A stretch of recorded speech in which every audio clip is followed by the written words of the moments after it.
From the New York Times, I'm Natalie Kitroeff. This is The Daily. What is he being pulled over for? There's a child! Look what they're doing! He's having a seizure. They're trying to rip the baby out of her hand. My boy was a baby in the back. He wasn't doing absolutely nothing, bro. Mama, you okay, Mama? You okay? You okay, Mama? As the Trump administration ramps up its crackdown on illegal immigration, it's turned to one agency and one man officials believe can help them dramatically increase deportations. Border Patrol Chief Greg Bovino. Arrest as many people that touch you as you want to. Those are the general orders. He's the law enforcement figure who's now at the center of the most aggressive raids and tactics being employed in American cities. Why are your officers asking me where I'm from? I thought you guys were doing targeted arrests. Today, my colleague Aleaziz speaks to Bovino and explains why his militaristic approach may be here to stay. It's Wednesday, November 12th.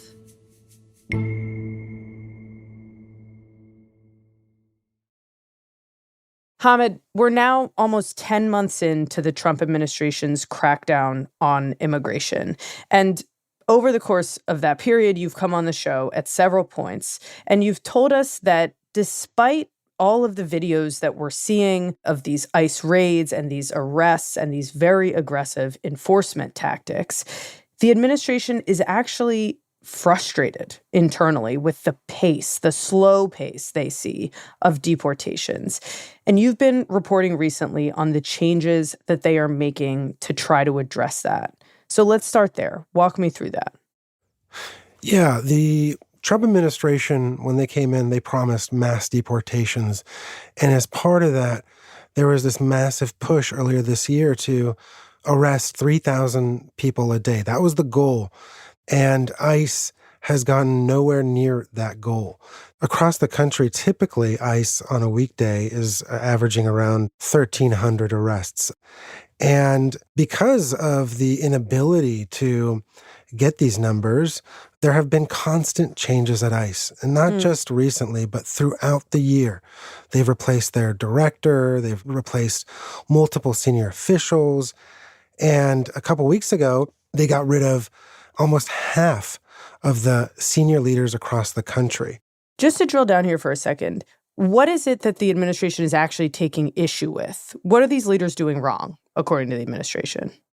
I think one of the main issues here is that the way ICE has historically conducted immigration enforcement is really time intensive. What ICE does is they spend a long time surveilling a single individual. They send out several people to go arrest that person. Sometimes that person's not there.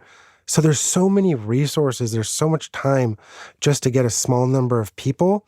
And right now, the administration and DHS and ICE is running into really kind of a inherent issue with the way ICE does its work.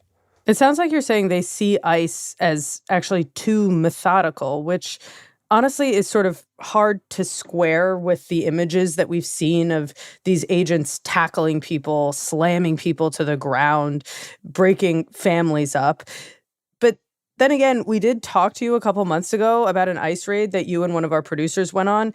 And that was this big day-long raid where they only detained 3 people. Yeah, I mean, there have been countless videos. You see ICE smashing windows to get people.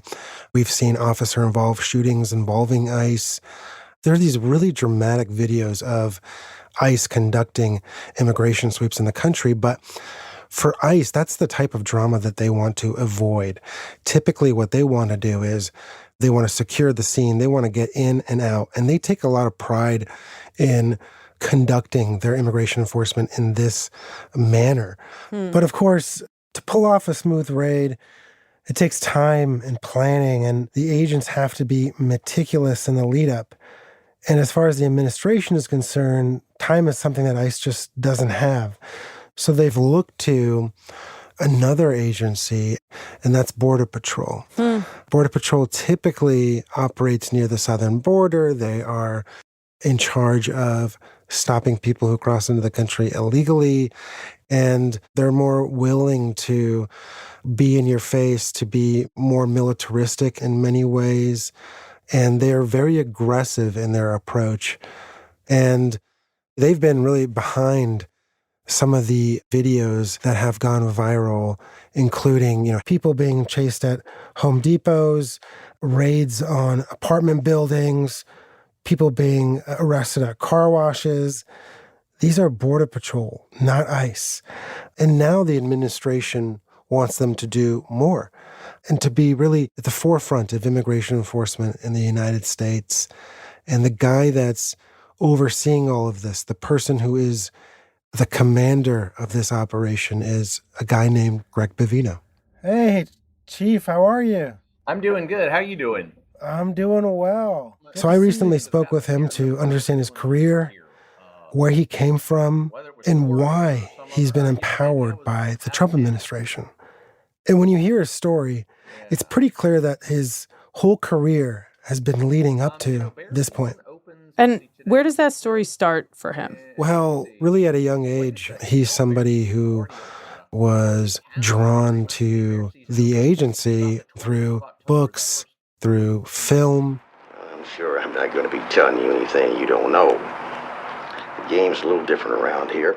In fact, he had a distant relative, he calls him an uncle, who was a producer in Hollywood. Never knew him, but he produced a movie called The Border with Jack Nicholson. The border. It divided the land. It divided the man. And I remember, I believe I was approximately 8, 9 years old, and my parents took me to see that movie because Uncle Neil produced it. It was kind of a big deal from back in rural North Carolina to see something like that. You're killing drivers. Don't tell me I don't know what I'm talking about, because if I don't know what I'm talking about, where's the driver you took in there today? So we went and watched it. See this line? This line right here I don't cross. This line right here. It got me interested in the Border Patrol from an early age, and I juxtaposed that against the many authors from the 70s and 80s that were from the Border Patrol. They wrote a lot of books. I think he was inspired by an agency in which people are overseeing these vast swaths of land. They're by themselves. The extreme amount of violence that those Border Patrol agents, or they were called inspectors back then, were up against. And it struck me, wow, that was a pretty tough organization to be out there alone with no backup. And I began to realize that that thing called the U.S. Border Patrol was probably something pretty special. So I kept it in mind through the years, and when I had the opportunity, I put my application in and was accepted, and the rest is history. And he joins the agency in 1996, and he starts at the El Centro sector, this area near the southern border in California. When I started there in El Centro, it was just open desert between the United States and Mexico. And I remember the amount of what we would call a drive-through. That's when someone takes a vehicle and drives across the border, whether it's with a load of illegal aliens or a load of narcotics. That was quite rampant back in the day there 30 years ago.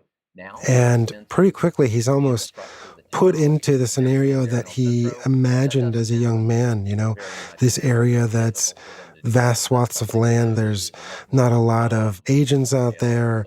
It's oftentimes agents by themselves. And so he's out there doing the work that he romanticized as a young man, arresting human smugglers, arresting migrants crossing the country illegally, and really being thrust into these intense scenarios that just years before he was reading in books. And from there, he was able to rise up in the agency, take on leadership roles across the country, including in New Orleans. And ultimately, in 2020, toward the end of the first Trump administration, he returns to El Centro, and he takes over as Border Patrol agent in charge. Well, being able to return where I started, that was pretty special. So there was one area of the border that I thought I knew quite well. And once I got down there, I couldn't even recognize it. It was almost unrecognizable. So I noticed there was a lot more infrastructure. President Trump had put the new wall in, the 30-foot wall. There's now a wall, there are roads. The roads, the technology, the improvements that were made there under President Trump's administration So that's something I noticed is a much more secure border.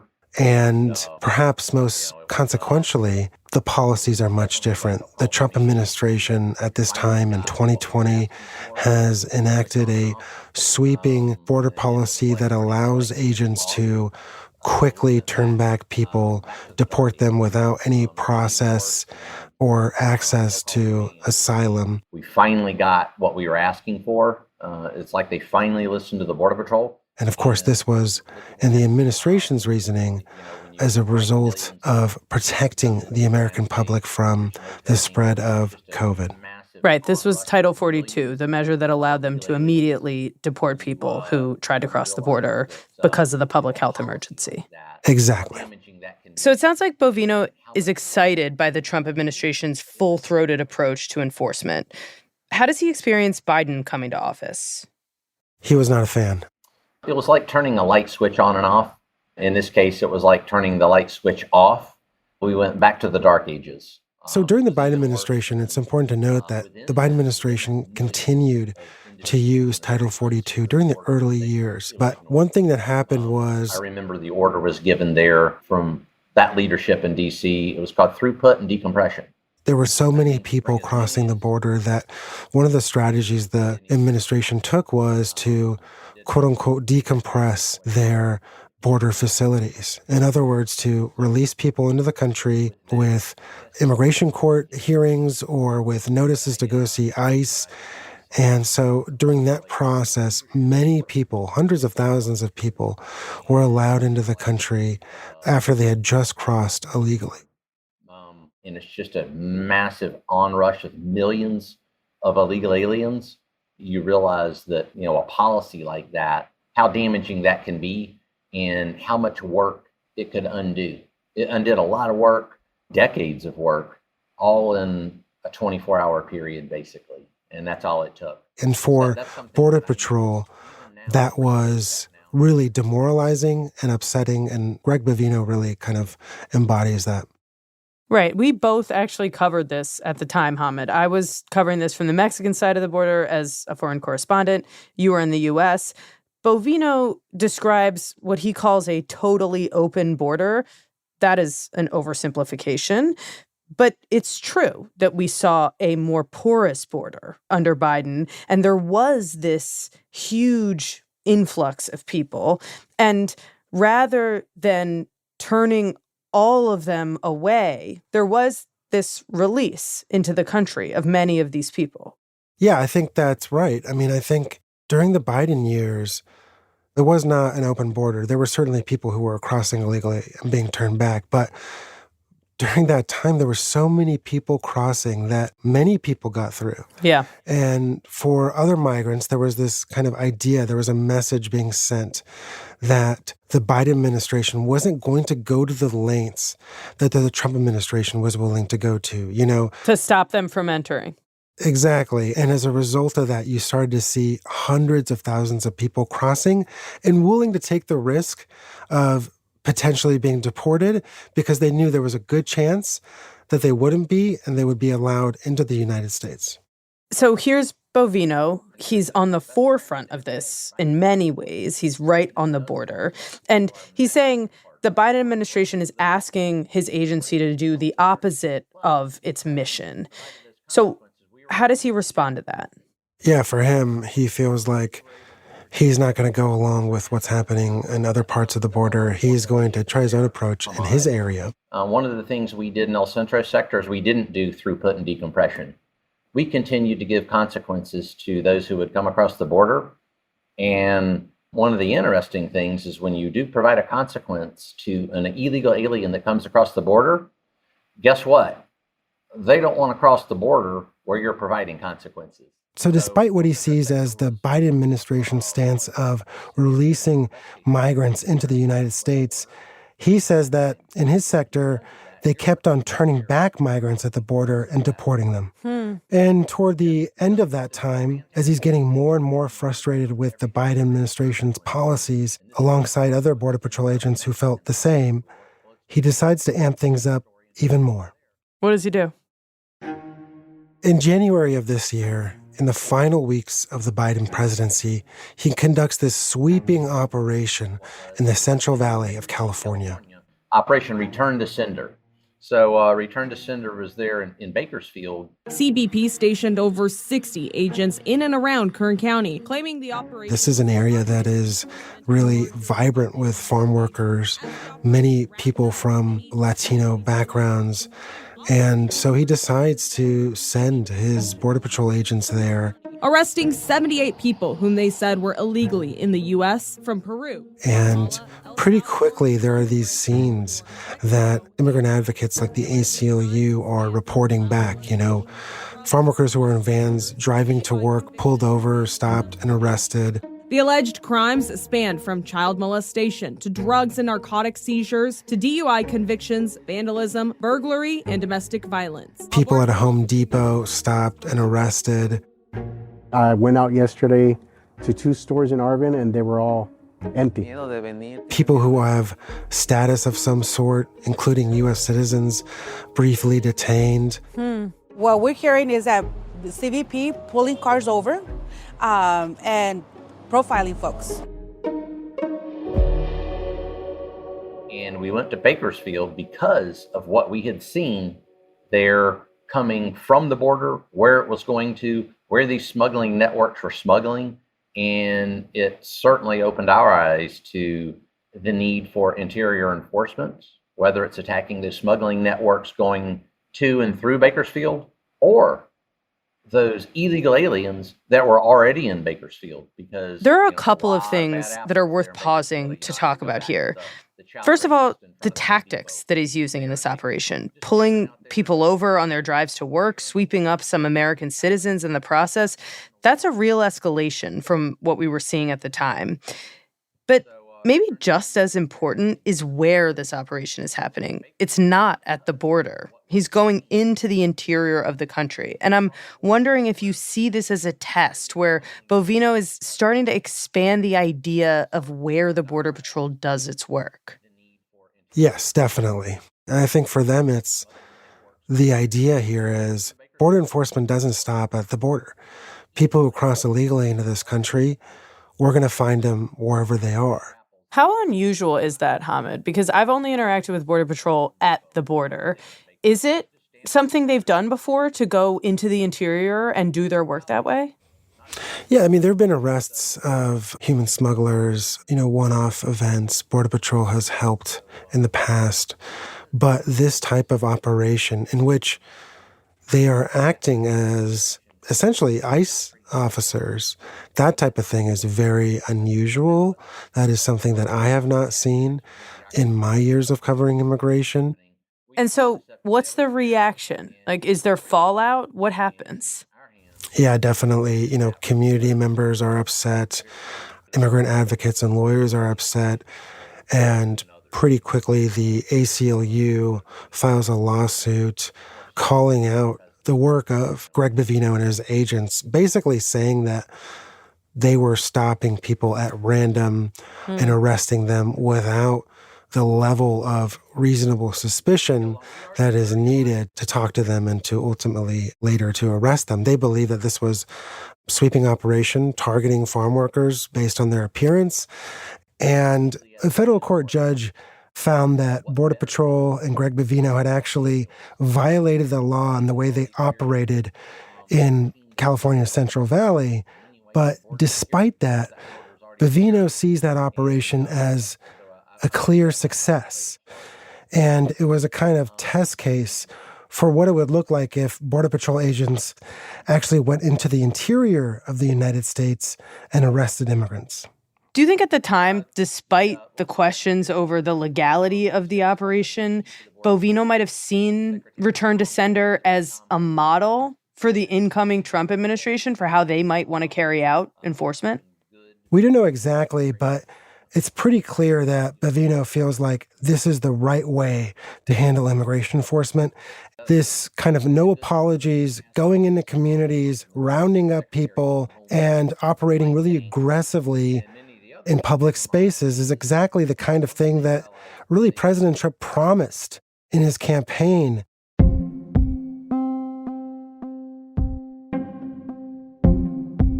And this summer, as they're really trying to pick up their mass deportation effort, they turn to Greg Bovino and appoint him as tactical commander.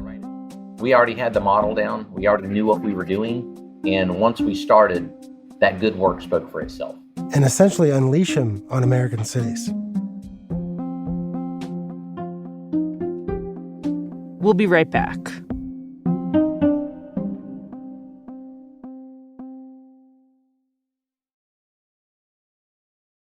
You said the administration turned to Bovino as it was ramping up its immigration enforcement. What did it look like? Yeah, it starts in L.A. If you recall, in early June, ICE does this operation in downtown Los Angeles. Is everybody ready? We're good to go. All TLs, are y'all ready? Move in, move in, move in. You start to see people being chased by Border Patrol agents in the parking lots of Home Depots.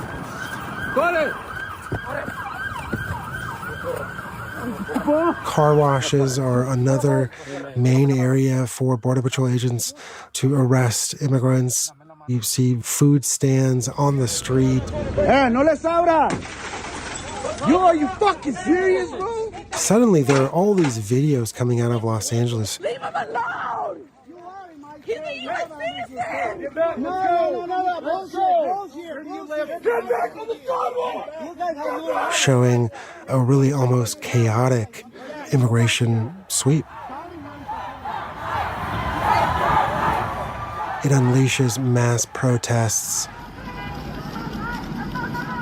President Trump sends the National Guard. It's this really intense period where the administration is saying, we're not going to back off. We're going to do immigration enforcement anywhere. And by we, it really means Greg Bovino, who's overseeing the operation. What did the secretary tell you when she appointed you to this job? What did she tell you about what she expected? We want you to make a difference. We want you to attack those smuggling routes and remove some of these really bad people and bad things from Los Angeles. Go. This is the Trump administration saying, do this every single day in one of the biggest cities in America. And what does Bovino say about the huge outcry that these tactics elicited? I mean, we remember the backlash, the protests, the anger, and the sense that a lot of people had that these raids just didn't have a lot of order to them, that they're these sweeping operations kind of targeting people seemingly at random. You know, for him, there is no equivocation. Can you walk me through how you do it, how you pick your targets, how you go about arresting people? Because I think the criticism is that it appears kind of random. Can you talk through how you go about picking up people at Home Depot? Sure. Hamad, and I'm not going to go too much into the tactics, but even before we go to a city, we gather intelligence from many different means. Let's just say that. So we already know that there are bad people, bad things in certain locations. We're going there. We gather our intelligence. Bevino says that they are operating on intelligence, that they are targeting people based on their own surveillance. And as far as whether or not it's random. Now, if there are other individuals there, they're going to get arrested also. If you're an illegal alien, you're going to get arrested. He says that if there are other people in the area that we believe are undocumented, they will be arrested as well. This is what is often referred to as collaterals, right? Exactly. These are people who are around targets of an immigration operation. And when you go to a Home Depot, when you go to a public place where there are a lot of people, the prospect of getting more collateral arrests goes way up. And as part of that, you're going to have the potential to get more numbers, to arrest more people, and go towards that goal that the administration has strived toward, which is 3,000 arrests a day. Right. And for the Trump administration, it's kind of easy to see the appeal of Bovino's approach, especially compared to ICE's more directed version of enforcement. By going into big public areas instead of a single person's home, it's more likely that you're going to detain a bunch of people. Maybe they're people that you weren't originally looking for, but that might help the administration meet its goal of working to deport as many people as possible. So my question is, how exactly does Border Patrol decide who to stop when they're there? What's the criteria they use? Well, the way he describes it to me is a process called reasonable suspicion. That reasonable suspicion is below probable cause. Many of your viewers probably understand what probable cause is. Reasonable suspicion is an even lower standard. So to get that reasonable suspicion, we look at things called articulable facts. And someone's ethnicity is naturally an articulable fact as well. It could be, but that's a case-by-case basis, Hamad. There's not a blanket articulable fact sheet that we're going to look and say, well, you know what? That guy's got all these or that girl's got all these, and go get them. Basically, immigration officers must have a reasonable suspicion that somebody's in the country illegally to be able to stop them and question them about their status. But it's the basis for that reasonable suspicion that has led to allegations that Border Patrol agents in Los Angeles have racially profiled people. That's something that Greg Bovino and the U.S. Border Patrol disputed. We're not looking at any one thing. We like the compendium of facts. We like a lot of different facts put together, the outward-facing characteristics of an individual. Do they turn and run? Is that an articulable fact? So, but like, let's say you're at a Home Depot and you got the criminals that you've targeted, you're arresting, and then next to them are people who are apparently appear to be Latino, they speak Spanish. Would that be enough to kind of start questioning and figuring out whether or not to arrest them? You know, Hamad, I talked to, and our agents talk to people that are, as you say, Latino or speak Spanish every day.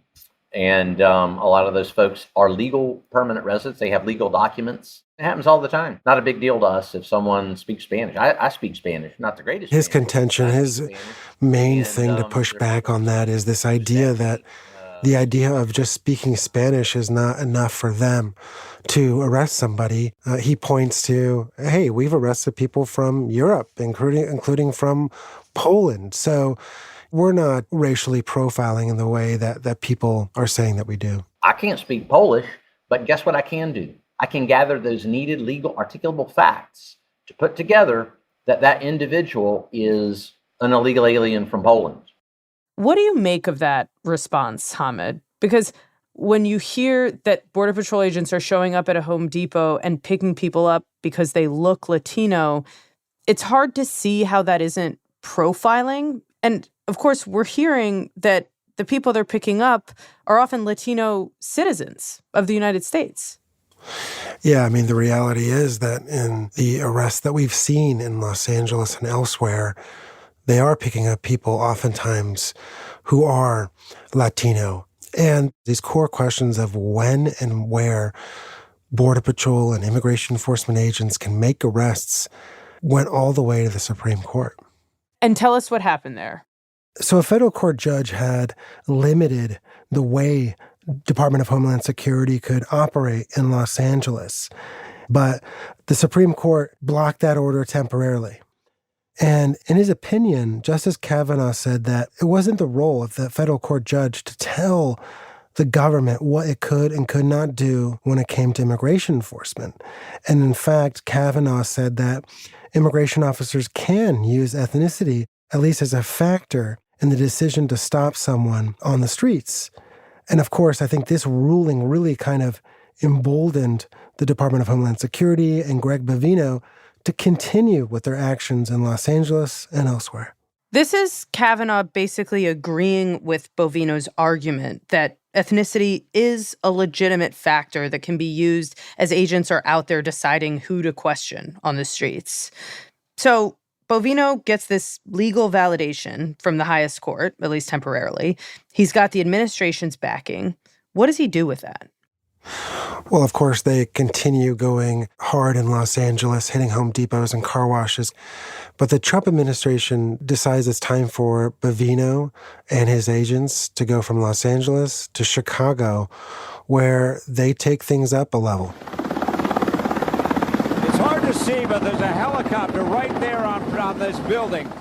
Early on in their time in Chicago in September, they do this operation unlike anything I've ever seen before. And that helicopter has just inserted snipers for the protection of all these federal agents you can see entering the building. Hundreds of agents surround an apartment complex.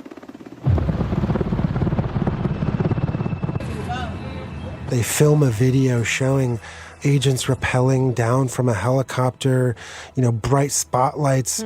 It really looks like an action movie, something like a Michael Bay film. This is Bovino having his Hollywood moment. Exactly. But that operation engenders a huge response as well, right? I mean, this was something people saw as particularly cruel. I remember the images. There were people, children, pulled out of their homes in the middle of the night. How does Bovino see this operation? He's very proud of it. That was a highly successful operation, Hamad.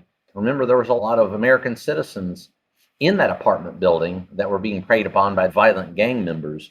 So I'm very extremely proud of that large scale of an operation. He sees the operation as one in which they got rid of bad people, and this is exactly the type of work that they should be doing. This was a success. Kudos to the agents there. They've made that part of the city a safer place, and I think a lot of folks would agree there with that. And was it a success, actually? Like, what do we know about that? Yeah, so like we talked about before with collateral arrests, that happened here. In some of the reporting that I've done, I found at least a few of the people who were arrested had no criminal background. There were families who were arrested as well, but the administration has not, in the month since, given us any breakdown or any details of what happened and the individuals who were detained.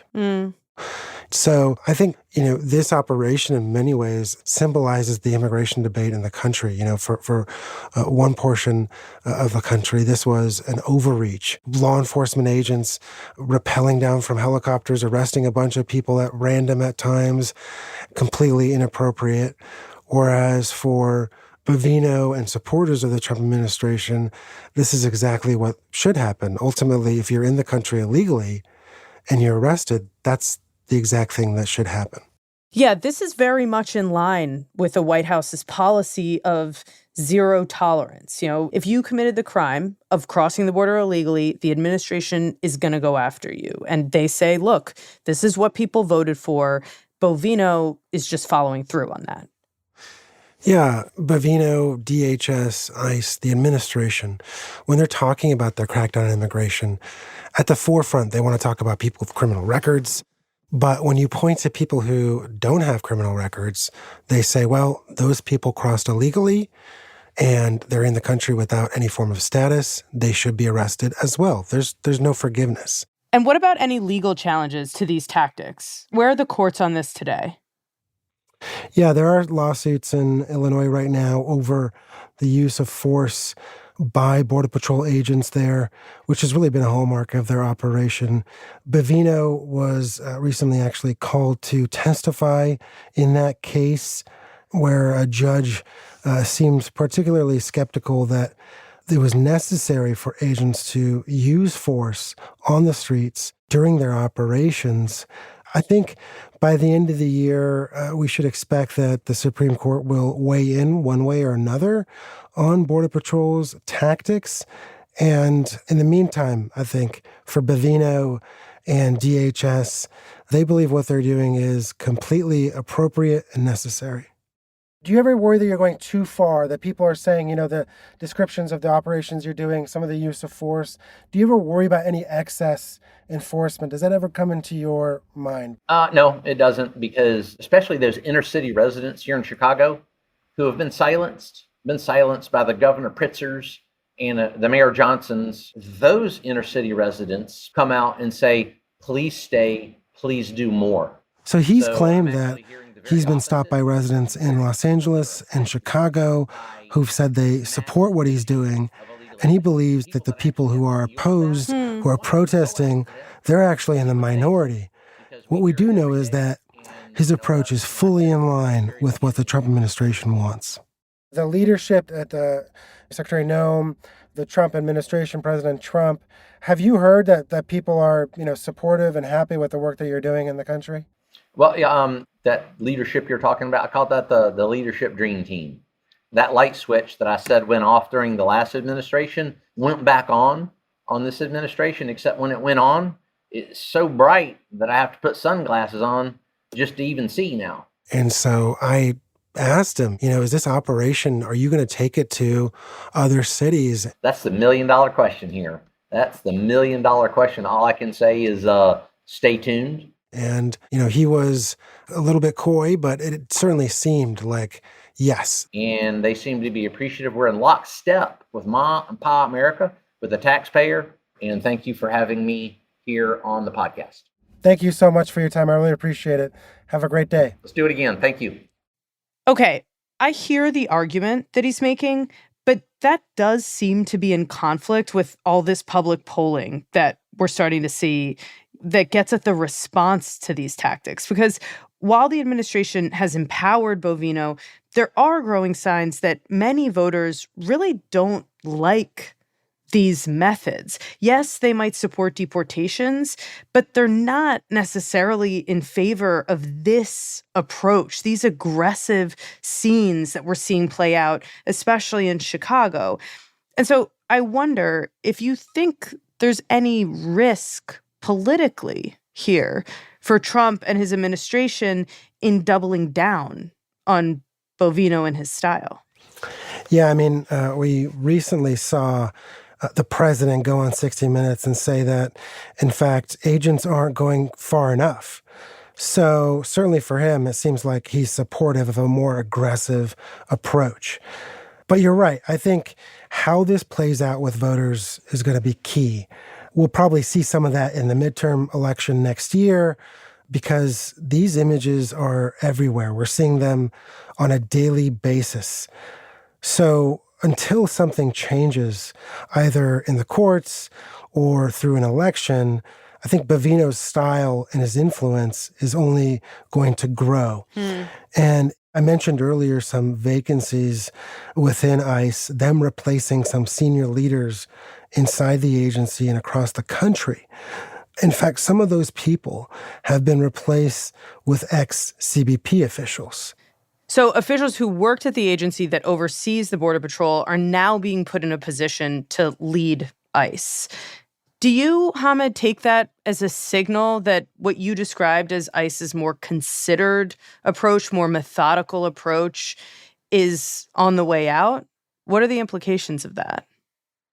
Well, it's unclear right now, but one thing I think is for sure, which is that ICE is under pressure to deliver more results.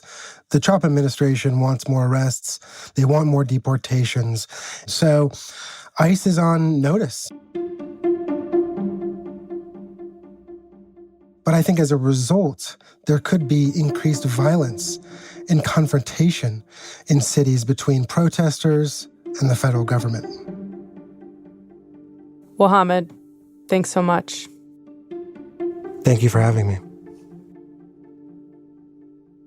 On Tuesday, The Times reported that Border Patrol officials, led by Bevino, are expected to soon leave Chicago and move their operations to Charlotte and New Orleans.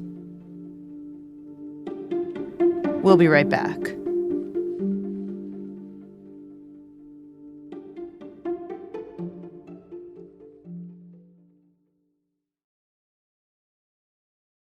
Here's what else you should know today. On Tuesday, the U.S. Navy's biggest and most advanced aircraft carrier moved into the Caribbean region. The move represented a substantial escalation of U.S. military might as the Trump administration weighs taking military steps aimed at ousting Venezuelan President Nicolas Maduro. News of the arrival of the carrier, called the Gerald R. Ford, came a day after Defense Secretary Pete Hegseth announced that 6 more people had been killed in strikes on boats that he said were smuggling drugs in the eastern Pacific Ocean. Those attacks raised the death toll in the campaign to 76 people since September.